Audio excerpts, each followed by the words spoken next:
तो हेलो मित्रों, कैसे हो आप सभी। उम्मीद करता हूँ आप सभी एकदम ठीक होगे, सभी एकदम मौज मस्त होगे। गाइस, मैं बताना चाहूंगा मैंने अपने सेकंड चैनल पर काफी बेहतरीन 2-3 न्यू एनिमे सीरीज को एक्सप्लेन करना स्टार्ट किया है। आई होप आपको भी वो सीरीज काफी पसंद आएंगी, तो एक बार चेकआउट जरूर करना। और चैनल पर नए हो, अभी तक सब्सक्राइब नहीं किया है भाई, प्लीज चैनल को सब्सक्राइब करके बेल आइकन को ऑल पे सेट कर लो, जिससे मेरे न्यू एपिसोड न्यू अपडेट्स का नोटिफिकेशन आप लोगों को पहले से पहले मिलता रहे गाइस। पर अभी के लिए बिना टाइम फोड़े सीधे बढ़ते अपने एपिसोड की तरफ। एपिसोड की स्टार्टिंग वहीं से होती है जहां से पिछला एपिसोड खत्म हुआ था। हम देखते हैं वांग शेन्याओ को प्रोटेक्ट करने के लिए शेन्याओ जहां पर कैद होती है उस एरिया में आ चुका होता है। वह टांगे जाने के रास्ते के बीच में एक दरवाजा मौजूद होता है जो कि लॉक्ड होता है। हम देखते हैं वांग उसे तोड़ने की कोशिश जैसे ही करने ही वाला होता है, तभी वहां पर एक बंदा आ जाता है जो कि आते साथ ही बोलता है, सुन लड़के, मैं तेरे को सलाह दूंगा कि तेरे को ऐसा नहीं करना चाहिए। उस गेट को काफी स्पेशल तरीके से बनाया गया है, अगर तू उसे जबरदस्ती खोलने की कोशिश करेगा तो तेरे को काफी तगड़ा सा झटका लगेगा। अगर तुझे अपनी जिंदगी प्यारी नहीं है तो तू चाहे तो कोशिश कर सकता है। क्यूब वांग से बोलता है, मास्टर, इस बंदे की कॉम्बैट स्ट्रेंथ 52 है जबकि आपकी 50, क्या आप भी इससे पंगा लेना चाहेंगे? लेकिन वांग तो वांग है, वो अपने सामने वाले बंदे से बोलता है, अबे सुन बे गेंडे, मुझे किसी को बचाने जाना है, चल जल्दी से इस गेट की चाबी दे। तभी वो गेंडे भाई साहब बोलते हैं, सुन बे बच्चे, हमें ऑर्डर मिले हुए हैं, जो भी बंदा ऊपर जाने की कोशिश करे उसे ऑन द स्पॉट ही ठिकाने लगा दिया जाए। क्या आप भी तुम उससे पंगा लेना चाहेगा? लेकिन हम वांग को देखते हैं, वो तुरंत ही उन भाई साहब का कॉलर पकड़ लेता है और बोलता है, सुन बे गेंडे, मेरी दोस्त ऊपर कैद है, तो जल्दी से मुझे चाबी दे दे, नहीं तो तेरा यहाँ भुर्चा बना दूंगा। तभी वो गेंडे भाई साहब बोलते हैं, सच में बच्चे, तेरे अंदर काफी ज्यादा गर्मी है, चल आजा, देखते हैं कि तू मेरा कैसे बुर्चा बनाता है। तभी हमारा सीन शिफ्ट होकर में शेन्याओ की तरफ का सीन दिखाया जाता है, जिसके पास लियो यान आया होता है। वो बंदा बोल रहा होता है, तो मिस शेन्याओ, आई थिंक आप यहाँ बैठे बैठे काफी ज्यादा बोर हो रही होगी, तो क्यों न चलो साथ में एक मूवी देखते हैं। ये बोलते हुए वो एक स्क्रीन पर वांग और उस गेंडे को एक दूसरे के आमने सामने दिखाता है, जिसे देखकर तो याओ भी थोड़ी परेशान होने लगती है वांग के लिए। तभी लियो बोलता है, मिस याओ, ये मूवी काफी ज्यादा कमाल की होगी, मैंने इस मूवी का नाम रखा है the hero climbs of the high tower. तो मिस याओ, क्या लगता है आपको, ये हीरो अपनी हीरोइन को बचाने के लिए आखिर इस टावर के कितने फ्लोर तक पहुंच पाएगा? क्या आप गैस कर सकती हैं? हम याओ को देखते हैं, वो तो काफी ज्यादा हैरान और परेशान लग रही होती है वांग के लिए। तभी हमारा सीन शिफ्ट होकर हमें वांग की तरफ का सीन दिखाया जाता है, जहां वो गेंडे भाई साहब तो वांग पर अटैक कर देते हैं। वो बोलते हैं, तो मुझे दिखा कि अगर तुझमें कितना दम है। हम देखते हैं वांग उसके अटैक से बच चुका होता है एंड अपनी एक तगड़ी सी किक उसके मुंह पर जड़ देता है, लेकिन हम देखते हैं उस गंडे भाई साहब को इसका ज्यादा असर नहीं होता, वो तो एकदम कूल एज फक रिएक्शन दे रहा होता है। हम देखते हैं अब इन दोनों के ही दरमियान लाते गुस्से चलने लगे होते हैं, कोई इसके मुंह पर दे रहा होता है, कोई इसके मुंह में दे रहा होता है। दोनों एकदम बराबरी पर फाइट कर रहे होते हैं, सब पता ही नहीं चल रहा होता कि आखिर कौन जीतने वाला है, लेकिन हमें देखने को मिलता है गंडे भाई साहब फाइट ही फाइट में काफी तगड़े तरीके से वांग का हाथ पकड़ते हुए वांग को जमीन पर गिरा देते हैं, जिससे कि वांग भी काफी इंजर्ड हो जाता है एंड उसके मुंह पर जैसी लात पड़ने वाली होती है, वांग तुरंत ही वहां से हट जाता है एंड फाइट के लिए एकदम फिर से तैयार हो जाता है। वो गेंडे भाई साहब भी इस चीज से इंप्रेस हो चुके होते हैं। वो बोलते हैं, एक कॉलेज स्टूडेंट के हिसाब से तुम सच्ची में काफी ज्यादा स्ट्रांग हो, लेकिन एक अंडरग्राउंड फाइटिंग वाली जगह के किसी भी बंदे की तुलना में तुम सच्ची में काफी ज्यादा नल्ले हो, मुझे नहीं लगता कि तुम मुझे हरा पाओगे। हम देखते हैं ये सभी बातें वो वांग की कुटाई करते हुए बोल रहा होता है। हम देखते हैं वांग अपने मन में सोच रहा होता है, ये बंदा सच्ची में काफी तगड़ा है, मुझे इसकी कोई दूसरी कमजोरी ढूंढनी पड़ेगी। बोलते वो अपनी काफी कमाल की फुर्ती का यूज करते हुए एक काफी तगड़ी सी लात उन गेंडे भाई साहब को चढ़ देता है, जिससे कि वो काफी दूर जाकर एक पिलर से टकरा जाते हैं। हम देखते हैं अब तो वो भी थोड़े बहुत इंजर्ड लगने लगे होते हैं। हम देखते हैं अब तो वांग भी इन गेंडे भाई साहब के साथ फाइट करते हुए काफी इंजॉय करने लगता है। वो बोलता है, आजा भाई साहब आजा। हम उन गेंडे भाई साहब को देखते हैं, अब तो उन्हें भी गुस्सा आ चुका होता है। वो बोलते हैं, बेटा इतना ओवर कॉन्फिडेंस भी अच्छी बात नहीं। तभी वांग बोलता है, भाई क्या नहीं कह सकते हैं, तुम्हारे मूव इतने प्रेडिक्टेबल जो है, और अब ये ले मेरी कमाल की लात। हम देखते हैं वो गेंडे भाई साहब भी लात के अटैक को खाने के लिए एकदम तैयार होते हैं, लेकिन तभी वांग अपने क्यूब से एक हथौड़े को निकालकर उन गेंडे भाई साहब को चढ़ देता है। गेंडे भाई साहब भी काफी हिले जाते हैं कि भाई इस बंदे ने तो अभी लात बोला था, ये हथौड़ा कहां से आ गया रे। हम देखते हैं भाई साहब की तो हालत खराब हो चुकी होती है एंड अब ये लड़ने लायक नहीं बचते। हमें देखने को मिलता है ये वहीं पर बेहोश हो चुका होता है। वांग बोल रहा होता है, एक बॉक्सर के खिलाफ एक हथौड़े का इस्तेमाल करना ये सच में रूल्स के खिलाफ है, लेकिन ये कोई मैच नहीं चल रहा, ये एक रियलिटी है और हम लोग रियल में फाइट कर रहे हैं और इसमें कुछ भी जायज है। हम देखते हैं उन गेंडे भाई साहब को हराने के बाद वांग को उस गेट की चाबी मिल चुकी होती है एंड वो गेट को खोलते हुए आगे की तरफ बढ़ने लगता है।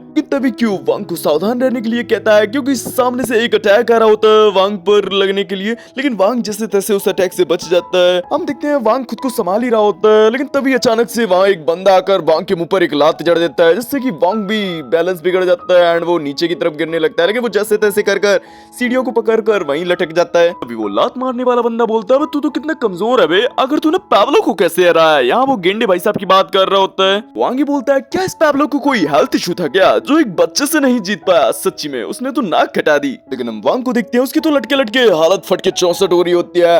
वो बोलता है, साले तू मेरे को बस एक बार ऊपर आने दे, साले मैं तेरे को भी मारूंगा और तेरी भी मारूंगा। तभी वो बंदा बोलता है, ऐसा क्या, चल ठीक है आजा ऊपर, मैं तेरा ऊपर इंतजार कर रहा हूँ, देखते हैं कि तुझमें कितना दम है। ये बोलते हुए वहां से निकल जाता है। हम देखते हैं वांग भी अब ऊपर आ जाता है। क्यूब उसे बता रहा होता है, मास्टर उस बंदे की कॉम्बैट स्ट्रेंथ 75 थी।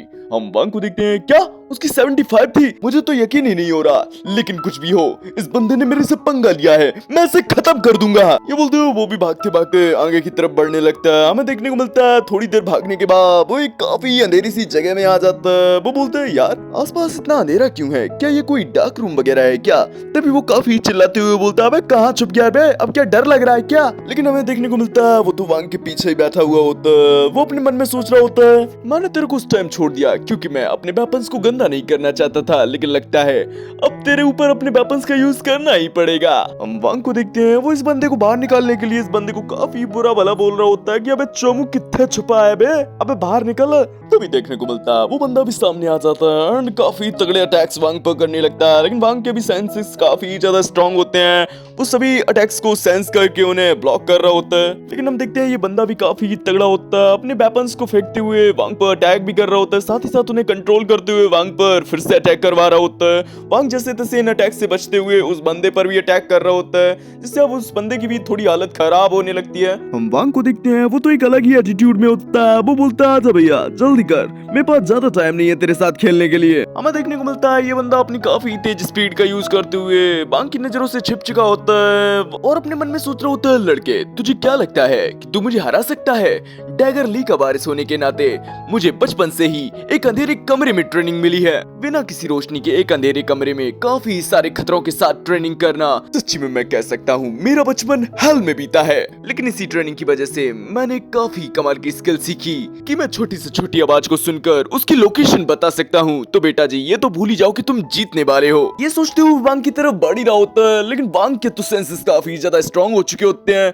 वो इस बंदे को भी सेंस कर लेता है, काफी तगड़ा सा लापड़ इस बंदे के थोबड़े पे जड़ देता है। हम देखते हैं वो बंदा भी वांग से थोड़ी दूरी बना लेता है और सोच रहा होता है, आखिर इस बंदे ने मुझे ढूंढ कैसे लिया, हो सकता है ये इत्तेफाक हो। ये बोलते हुए वांग के आसपास काफी तगड़े चक्कर लगाने लगता है। हम वांग को देखते हैं वो इस चीज से इरिटेट हो जाता है एंड वो अपने क्यूब से एक डंडे को निकालते हुए इन असिस्टेंट टाइप भाई साहब की तो गोटे तोड़ देता है। भाई साहब की भी पूरी दुनिया हिल जाती है कि भाई ये तूने क्या कर दिया रे पगले, देखो कोई और जगह नहीं मिली मारने के लिए। तभी अपना सीन शिफ्ट हो जाता है, हमें दो बंदों का सीन दिखाया जाता है जो कि वांग का ही इंतजार कर रहे होते हैं आगे के फ्लोर्स में। हम देखते हैं ये लोग भी वांग की फाइट्स को लाइव देख रहे होते हैं, जिसमें से बंदा बोलता है, वेल मैंने सोचा नहीं था शैंडली इतनी आसानी से हार जाएगा। तभी हम वहाँ मौजूद लेडी को देखते हैं, वो भी इस मैच को लाइव देख रही होती है। वो बोलती है, वेल लगता है हमारा ओपोनेंट इतना भी कमजोर नहीं है। तभी इसके साथ मौजूद बंदा बोलता है, एक के बाद एक दो काफी ज्यादा खतरनाक बंदों को हराना, सच्ची में ये बंदा कोई आम बंदा तो नहीं है। लेकिन मुझे लगता है जब उसकी मुलाकात बेओवुल्फ से होगी,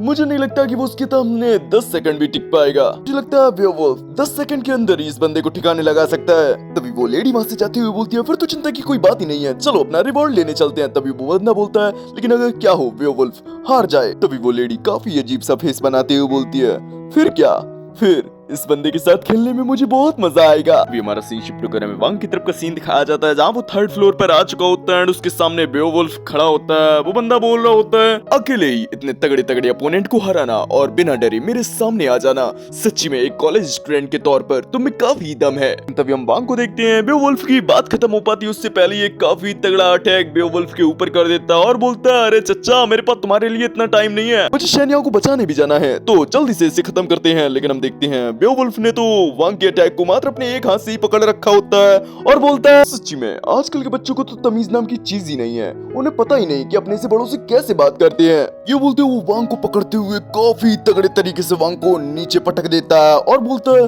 अच्छा मेरा अटैक खाने के बावजूद भी तुम अब तक होश में हो, सच्ची में तुम्हारी बॉडी काफी कमाल की है, लगता है मुझे तुम पर नरमी नहीं बरतनी चाहिए। तभी क्यूब बोलता है, मास्टर एडवांस लेवल जेम्स तैयार हो चुके हैं एंड हमने उन्हें क्यूब के साथ मर्ज करने की प्रोसेस भी स्टार्ट कर दी है। 1 मिनट में सारी प्रोसेस कंप्लीट हो जाएगी। आपको 1 मिनट तक सिचुएशन को हैंडल करना है। वांग भी लाइक ठीक है, मैं कोशिश करता हूँ। लेकिन हम देखते हैं वेयरवुल्फ तो वांग को काफी तगड़े तरीके से जकड़ लेते हैं, जिससे कि वांग को भी घुटन होने लगती है एंड वो काफी मुश्किल से सांस ले पा रहा होता है। वेयरवुल्फ बोलता है कोई भी मेरी सिग्नेचर पकड़ से नहीं बच सकता, तुम भी अपने किसी आखिरी पल को याद कर लो। वांग भी कोई लोलू पोचू थोड़ी नहीं है, वो तुरंत ही अपने क्यूब से अपने एक हथियार को निकालते हुए बेओवुल्फ पर अटैक कर देता है, जिससे कि वो बेओवुल्फ की पकड़ से आजाद भी हो जाता है। हम वांग को देखते हैं, वो तो काफी गुस्से में होता है एंड वो अपने एक फार्मर फिस्ट नाम के पंच को इस बंदे पर जड़ देता है। हम देखते हैं ये बंदा भी डस से मस नहीं होता एंड वांग के अटैक को काफी इजीली झेल लेता है। हम वांग को देखते हैं, उसका तो हाथ ही सूज जाता है। इस बंदे की बॉडी इतनी ज्यादा सख्त होती है। वांग अपने मन में सोच रहा होता है क्या यार, आखिर इस बंदे की बॉडी किस ब्रांड के सीमेंट से बनी हुई है यार, मेरे अटैक का तो इस पर कुछ असर ही नहीं हुआ। तभी वो ओल्ड मैन बोलता है क्या हुआ बच्चे, हिला डाला ना। ये बोलते हुए वो एक काफी तगड़े पंच को जमीन पर कर देता है, जिससे कि पूरी की पूरी जमीन ही टूटकर नीचे गिर जाती है। हमें देखने को मिलता है ओल्ड मैन तो वांग पर लगातार धड़ाधड़ अटैक कर रहा होता है। वांग भी उसके अटैक से बचने की कोशिश कर रहा होता है, बट ज्यादातर अटैक उसको लग ही रहे होते हैं। वो ओल्ड मैन बोल रहा होता है तो अब तुझे पता चला लड़के, एक्स्ट्राऑर्डिनरी लोगों की दुनिया कैसी होती है। ये दुनिया सिर्फ ताकतवर लोगों की है, सिर्फ ताकतवर लोगों की। कमजोर तो सिर्फ ताकतवर लोगों के पैरों के नीचे कुछ ले जाते हैं। हम वांग को देखते हैं, वो फिर भी हिम्मत रखते हुए उठ जाता है और बोलता है भाई तू कुछ भी कह ले बुड्ढे, मैं यहाँ को प्रोटेक्ट करके रहूंगा। ये बोलते हुए वो उस ओल्ड मैन पर अटैक कर देता है। लेकिन हम देखते हैं वो ओल्ड मैन तो काफी आराम से वांग के अटैक को रोकते हुए उसके हाथ को ही एक को मरोड़ देता है एंड वांग को काफी ब्रूटल तरीके से कूट रहा होता है। वो इतने ब्रूटल तरीके से कूट रहा होता है कि इसका इम्पैक्ट पीछे भी देखने को मिल रहा होता है। तभी क्यूब बोलता है मास्टर आपकी एडवांस जेम्स का मर्जर कंप्लीट हो चुका है। वांग को देखते हैं जिसकी टूटी फूटी हालत होती है एंड अब वो भी रिकवर हो चुका होता है। वांग बोल रहा होता है हाँ जी बुड्ढे जी, तुमने मेरी बिना साबुन के काफी अच्छे से धुलाई की, लेकिन अब मेरी बारी है तुम्हारी साबुन के साथ धुलाई करने की। ये बोलते हुए काफी तेज स्पीड में उस ओल्ड मैन के पास आ जाता है एंड उस ओल्ड मैन की कुत्तों की तरह धुलाई करने लगता है। नॉन स्टॉप भाई धड़ाधड़ मुक्के बरसाता है। लेकिन तभी वांग की बॉडी में कुछ अजीब सा रिएक्शन होने लगता है। वांग बोलता है ये क्या हो रहा है, ऐसा लग रहा है जैसे मेरे अंदर की एनर्जी ओवरफ्लो हो रही है। तभी क्यूब बताता है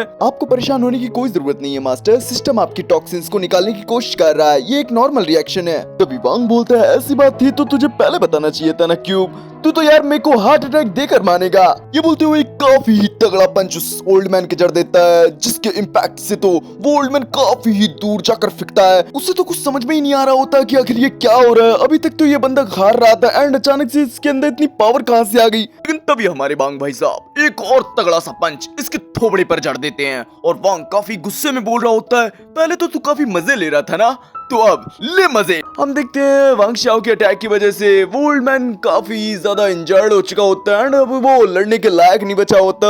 हम देखते हैं ये सब चीजें याओ भी देख रही होती है एंड उसे मनी मन सुकून भी मिल रहा होता है कि चलो शुक्र है कि वांग को कोई चोट वगैरह नहीं लगी। लेकिन वही हम लुओ को देखते हैं, उसकी तो सुलग रही होती है कि आखिर ये कैसे हो सकता है। अंडरग्राउंड एरिना का किंग, शैडो असिशन और सी लेवल वॉरियर आखिर तीनों के तीनों एक नॉर्मल से लड़के से हार गए। लानत है इन सब पर। तभी अंकल ये बोलते हैं यंग मास्टर आपको परेशान होने की कोई जरूरत नहीं, मुझे यकीन है कि अगला ग्रुप इसे जरूर हरा देगा। तभी लुओ बोलता है वेल अगर आप कह रहे हो तो मैं मान लेता हूँ। तभी अंकल ये बोलते हैं ऑफ कोर्स, क्योंकि मिलियन मार्शल आर्ट अलायंस के लोग काफी ज्यादा प्रोफेशनल होते हैं। तभी लुओ बोलता है अंकल ये अब तक मैंने जितने भी बंदों को हायर किया है वो सभी खुद को प्रोफेशनल बताते थे, लेकिन देखो इस आम लड़के के सामने वो लोग बिल्कुल भी नहीं टिक पाए, तो मुझे नहीं लगता कि ये लोग भी टिक पाएंगे। तभी अंकल ये बोलते हैं हाँ आपने एकदम सही कहा, खुद की तारीफ करना सबको आता है, लेकिन मार्शल आर्ट अलायंस की पहचान उस मिलियन स्टोन या उस लड़की द्वारा बनाई हुई नहीं है, बल्कि इसके पीछे उस इंडस्ट्री का हाथ है।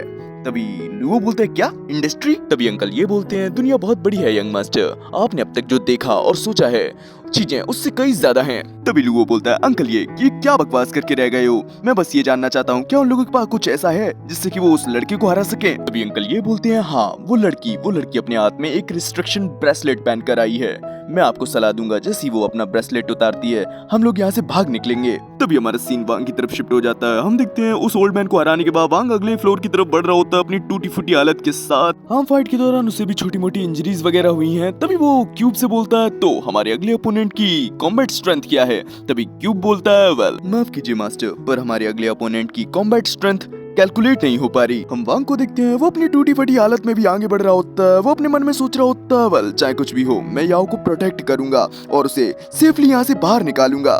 तभी क्यूब बोलता है मास्टर आपकी हार्ट बीट काफी तेज चल रही है, आपको अपने इमोशंस पर थोड़ा काबू रखना चाहिए। हम देखते हैं वांग इस चीज को इग्नोर करता है एंड वो अगले फ्लोर तक जाने वाले गेट के पास आ चुका होता है एंड जैसे ही वो खोलने वाला होता है क्यूब बताता आगे मुझे 2 टारगेट डिटेक्ट हुए हैं। हम देखते हैं ये बंदे कोई और नहीं वही बंदे होते हैं जिनको हम लोग पहले भी देख चुके हैं, यानी कि अब यही दोनों होने वाले हैं हमारे वांग के अगले अपोनेंट। और गाइस इसी सीन के साथ हो जाता है अपना ये एपिसोड यहीं फिनिश। आप लोगों को ये एपिसोड कैसा लगा कमेंट में जरूर बताना।